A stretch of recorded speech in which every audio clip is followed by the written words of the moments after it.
Bonjour à tous, cette séquence vidéo est dédiée à la loi de Pouillet. La loi de Pouillet est relative à des circuits ne comportant qu'une seule maille et dont les générateurs de réel de courant ont été remplacés par des générateurs de tension équivalents. Donc vous n'avez pas de générateur de courant parfait qui va imposer son courant électromoteur sur le circuit. Donc on considère le circuit suivant en appliquant la loi des mailles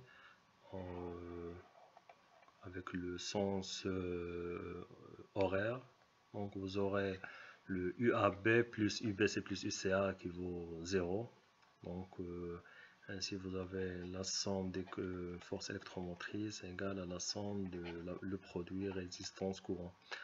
Donc en choisissant le sens horaire, vous avez E2 plus E2 plus moins E1, donc le sens opposé avec la convention choisie. Donc c'est moins E1, c'est la somme des résistances multipliées par le courant. Donc R1 plus R2 plus R3 courant I, ainsi I c'est E2 moins E1 sur la somme des résistances.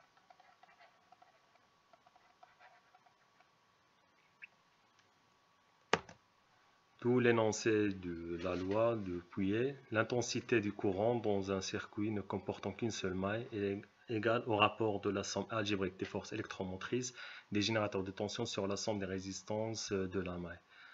Donc le courant c'est la somme des epsilon K E de K sur epsilon de R de P.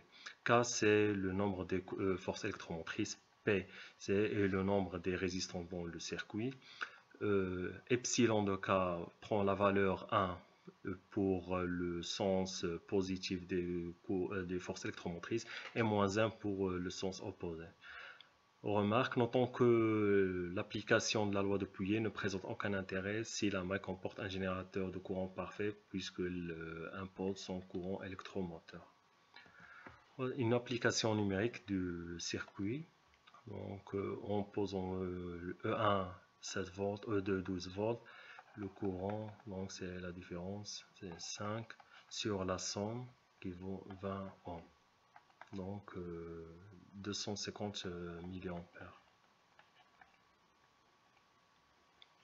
En vérifiant le résultat avec multisim, donc je lance la simulation.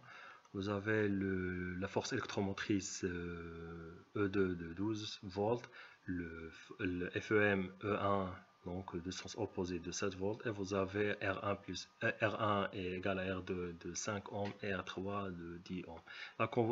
Le sens conventionnel du courant, donc très important pour les signes de la puissance délivrée par les batteries, donc les forces électromotrices. Vous avez le courant de 250 mA, vous avez une puissance de moins 3 watts puisque vous avez la force électromotrice et le courant dans le même sens. Pour E1, donc de sens opposé avec le courant, on aura une puissance qui est positive.